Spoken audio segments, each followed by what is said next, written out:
प्रिय बंधू भगिनीनो, मी फादर डॉक्टर पॅट्रिक डिसूजा. आज मी मत्तेकृत शुभवर्तमान अध्याय 2 वचन 1 ते 12 ज्ञानी लोक येशू बाळाच्या दर्शनास येतात या उतार्यावर मनन करत आहे. मत्तेच्या शुभवर्तमानातील अध्याय 2 वचन 1 ते 12 या उतार्यात मत्तय बाळ येशू आणि त्याच्या पालकांना ज्ञानी लोकांनी दिलेल्या भेटीचं वर्णन करत आहे. येशूचा जन्म यहुदियातील बेथलेहममध्ये झाल्यानंतर हेरोद राजाच्या काळात पूर्वीकडील लोक जेरुसलेमला आले आणि त्यांनी विचारले, ज्यूंचा राजा म्हणून जन्माला आलेला तो कोठे आहे? आम्ही त्याचा तारा पूर्वेला पाहिला आणि त्याची आराधना करायला आलो आहोत. हे ज्ञानी लोक कोण होते? ते ज्ञानी लोक म्हणजे इंग्रजीमध्ये मॅजाय. मॅजाय हा शब्द ग्रीक शब्द मागोस ह्यावरून आलेला आहे. त्याचा अर्थ विद्वान आणि पुरोहित वर्गातील एक असा होतो. हे लोक यहुदी नव्हते, तर ते गैर यहुदी होते, जे येशू हा मसीह आहे हे ओळखणारे पहिले लोक होते आणि त्यांनी त्याची उपासना केली. ज्याची ते अनेक पिढ्यांपासून आतुरतेने वाट पाहत होते त्या येशूला मसीहा म्हणून ओळखण्यास यहुदी लोक मात्र अयशस्वी ठरले होते. यशायाने आधीच भाकीत केले होते की विदेशी लोक येशूला मसीहा म्हणून स्वीकारून त्याच्याकडे येतील. राष्ट्रे तुझ्या प्रकाशाकडे येतील आणि राजे तुझ्या पहाटेच्या तेजाकडे येतील. उंटांचे कळप तुमचा देश व्यापतील. मिद्यान व एफा येथील तरुण उंट आणि शेबा म्हणजे इथिओपिया येथून सर्व सोने धूप घेऊन परमेश्वराची स्तुती करीत ते येतील. स्तोत्र 72 मध्ये देखील याचा इशारा दिलेला आहे. तार्शियाचे राजे आणि दूरच्या किनाऱ्याचे राजे त्याला श्रद्धांजली वाहतील. शेबा आणि सेबा म्हणजे येमेनचे राजे त्याला भेटवस्तू देतील. सर्व राजे त्याला नमन करतील आणि सर्व राष्ट्रे त्याची सेवा करतील. हे ज्ञानी लोक हे विदेशी लोक होते, ज्यांनी येशू हा मसीहा असल्याचे ओळखले आणि त्यांनी त्याची उपासना केली.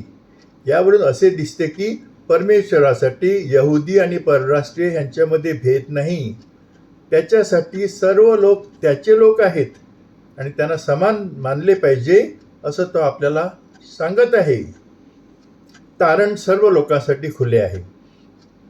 परराष्ट्रीय लोकांसमोर स्वतःला प्रकट करून येशूने हे स्पष्ट केले आहे की तारण केवळ यहुद्यासाठीच नाही, तर सर्व लोकांसाठी खुले आहे. आणि आता सध्याच्या युगात याचा अर्थ असा आहे की तारण सर्व लोकांसाठी आहे आणि केवळ कॅथलिकांसाठीच नाही. येशूने मुख्य याजकांना आणि नेत्यांना याचा इशारा दिला आहे. तुम्ही खात्री बाळगू शकता की जकातदार आणि वेश्या तुमच्यापूर्वी परमेश्वराच्या राज्यात प्रवेश करतील. मला इथे असे म्हणायचे नाही की परराष्ट्रीय लोक कर वसूल करणाऱ्या आणि वेश्यांसारखे आहेत. मला असे म्हणायचे आहे की कोणीही आणि अगदी कॅथलिक देखील स्वतःची खात्री बाळगू शकत नाही की ते ईश्वराच्या राज्यात प्रवेश करतील, जोपर्यंत ते येशूच्या शिकवणीचे पालन करत नाहीत आणि परमेश्वराच्या राज्याचा वारसा मिळण्यासाठी त्यांच्याकडून जे करणे अपेक्षित आहे ते करत नाहीत तोपर्यंत. आणि बिगर कॅथलिक आणि गैर ख्रिश्चन देखील परमेश्वराच्या राज्याचा वारसा घेऊ शकतात, जर त्यांनी येशूला आपला वैयक्तिक तारणहार आणि प्रभू म्हणून स्वीकारले आणि येशूच्या शिकवणीचे पालन केले. आपण विश्वास ठेवला पाहिजे की माणसासाठी अशक्य आहे, परंतु परमेश्वराला सर्व शक्य आहे की बिगर ख्रिश्चन आणि बिगर कॅथलिक लोक सुद्धा स्वर्गाच्या राज्यामध्ये प्रवेश करू शकतील. म्हणून आपण कॅथलिक आहोत म्हणून इतरांपेक्षा अधिक पवित्र किंवा परमेश्वराच्या राज्यासाठी अधिक पात्र आहेत असे आपण कधीही समजू नये. बऱ्याचदा आपल्याला काही नॉन कॅथलिक किंवा नॉन ख्रिश्चन असलेले लोक आढळतात, जे आत्म्याने आपल्यापेक्षा चांगले कॅथलिक असतात, जास्त पवित्र असतात. सामाजिक आघाडीवर याचा अर्थ असा आहे की आपण विविध जाती, रंग, समुदाय, राष्ट्र, वंश आणि विविध धर्माच्या लोकांमध्ये कोणताही भेद करू नये. आपण सर्व लोकांना समान वागणूक दिली पाहिजे आणि त्यांना जीवनात यशस्वी होण्यासाठी समान हक्क आणि संधी प्रदान केल्या पाहिजेत. जेव्हा आपण काहींचा पक्षपात करतो आणि जेव्हा आपण इतरांकडे दुर्लक्ष करतो, तेव्हा लोक नाराज होतात आणि निराश होतात. ताऱ्याचे महत्त्व. ज्यूचा राजा जन्माला तो कोठे आहे? आम्ही त्याचा तारा पूर्वेला पाहिला आणि त्याची उपासना करण्यासाठी आलो आहोत, त्या ज्ञानी लोकांनी विचारलं. ताऱ्याने ज्ञानी लोकांना त्या ठिकाणी मार्गदर्शन केले जिथे येशू त्याच्या पालकासह गोठ्यामध्ये होता. हा तारा आपल्याला दुहेरी संदेश देतो.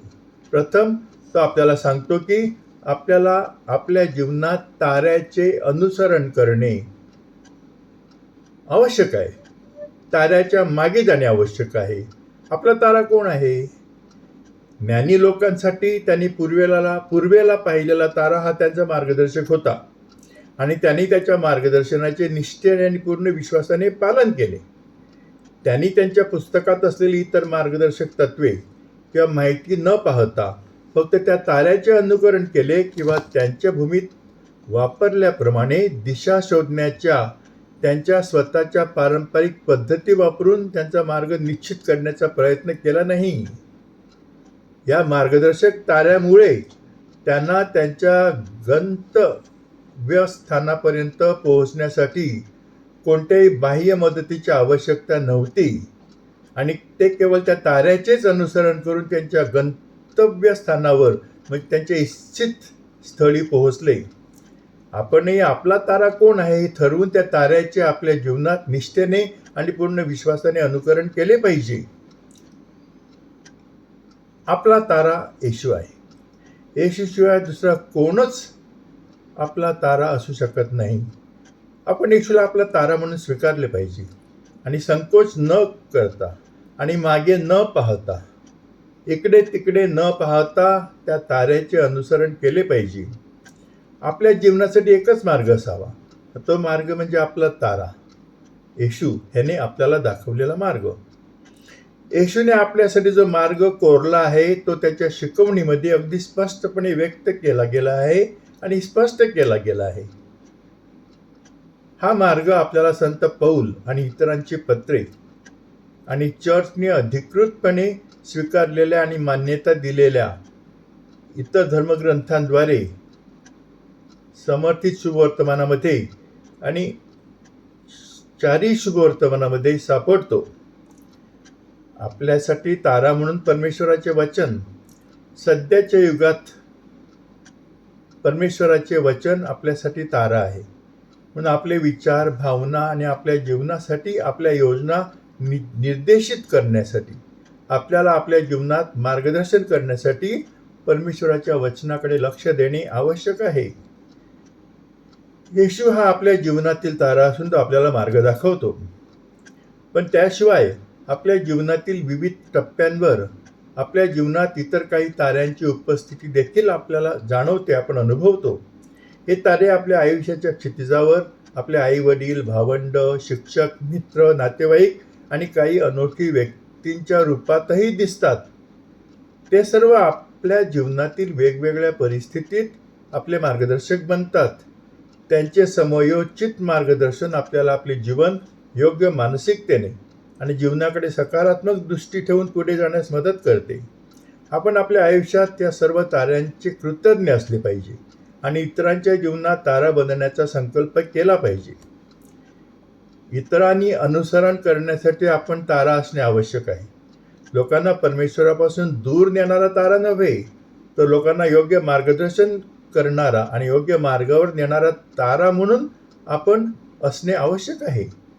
म्हणून जे आपल्याकडे सल्ला मागण्यासाठी येतात त्यांना आणि त्यांच्या जीवनाचे निर्णय घेताना जे मार्गदर्शनासाठी आपल्यावर अवलंबून असतात त्यांना आपण कोणता सल्ला देत आहोत याची काळजी घेणे आवश्यक आहे.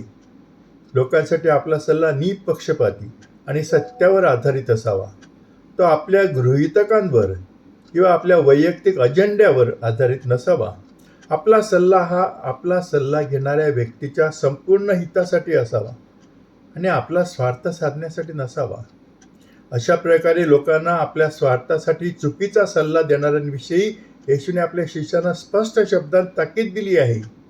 या लहानातील एकाला अडखळायला कारणीभूत होण्यापेक्षा त्यांच्या गळ्यात गिरणीचा दगड बांधून त्यांना समुद्रात फेकून दिलेले बरे होईल. राजा हेरोदचा धूर्तपणा पुढील उतार्यामध्ये स्पष्ट होतो. हेरोद राजाने हे ऐकले तेव्हा तो आणि सर्व येरुशलेम त्याच्याबरोबर अस्वस्थ झाले.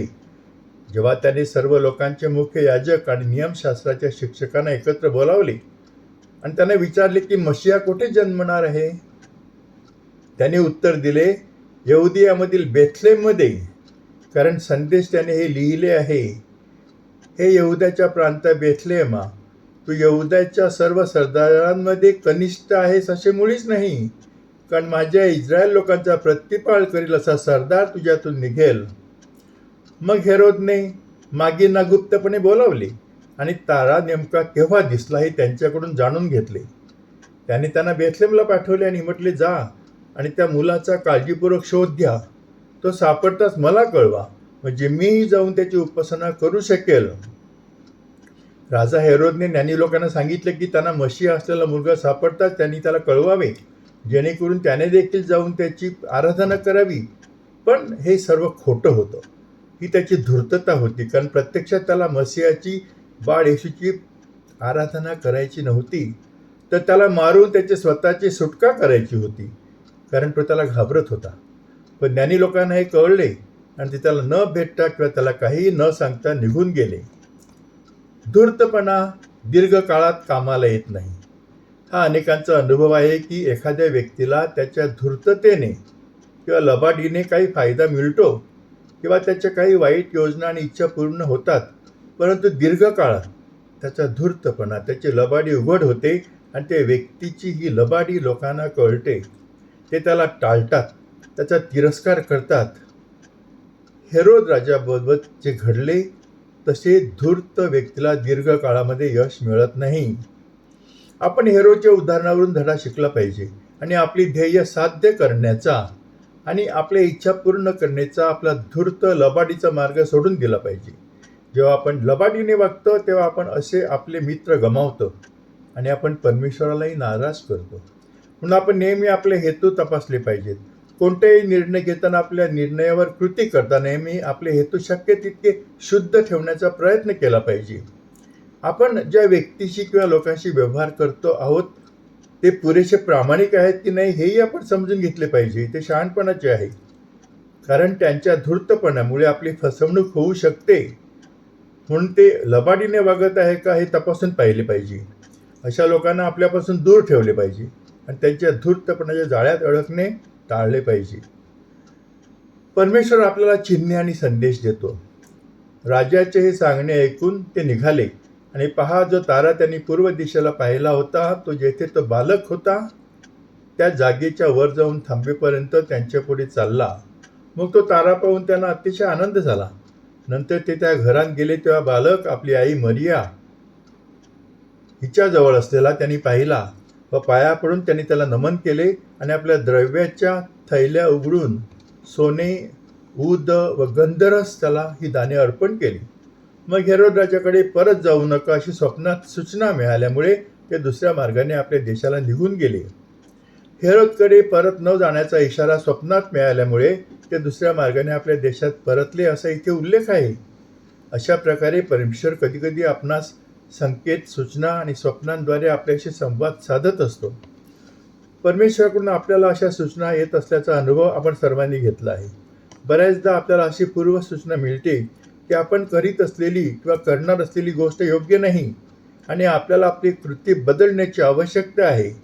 कधीकधी आपल्या जीवनात काही परिस्थिती उद्भवते, जी एक चांगली परिस्थिती असू शकते किंवा दुर्दैवी परिस्थिती असू शकते आणि त्या परिस्थितीतून परमेश्वर आपल्याला विशिष्ट कृती करण्याचा सल्ला देतो. या घटना आणि घडामोडींद्वारे आपल्यापर्यंत येणाऱ्या परमेश्वराच्या आवाहनाकडे, त्याच्या सूचनेकडे, सल्ल्याकडे आपण लक्ष दिले पाहिजे आणि योग्य ती कृती केली पाहिजे आणि आवश्यक असल्यास आपल्या योजना किंवा वागण्याचे मार्ग बदलले पाहिजेत. प्रिय मित्रांनो, जर तुम्हाला माझ्या या मननाबद्दल काही टिप्पण्या करायच्या असतील किंवा काही सूचना करायच्या असतील तर कृपया माझ्या व्हॉट्सअप क्रमांक 70 30 44 79 34 वर मोकळ्या मनाने लिहा. प्रिय बंधू भगिनींनो, तुम्ही माझे मनन शांतपणे ऐकले, प्रेमाने ऐकले त्याबद्दल मी तुमचा आभारी आहे. कृपया मनन तुमच्या मित्रमैत्रिणी, नातेवाईक आणि इतर ग्रुप्सना पाठवा की जेणेकरून त्यांचाही फायदा होईल या मननाद्वारे. यूट्यूबवर माझे चॅनल आहे. माझ्या चॅनलचं नाव आहे फादर डॉक्टर पॅट्रिक डिसोजा. कृपया माझ्या चॅनलला सबस्क्राईब करा आणि तुमचे मित्रमैत्रिणी, नातेवाईक यांनाही सांगा की माझ्या चॅनलला सबस्क्राईब म्हणजे पुरस्कृत त्यांनी करावं. म्हणून मी आपल्यासाठी प्रार्थना करतो. हे प्रभू परमेश्वरा, ह्या सर्व लोकांना तुझा भरपूर आशीर्वाद दे. त्यांना आनंदामध्ये, शांतीमध्ये आणि प्रेमामध्ये ठेव. त्यांच्या इच्छा, आकांक्षा, स्वप्न तुझ्या इच्छेप्रमाणे पूर्ण कर. ही प्रार्थना तुझ्याकडे मी मोठ्या विश्वासाने हे प्रभू करतो. आभारी.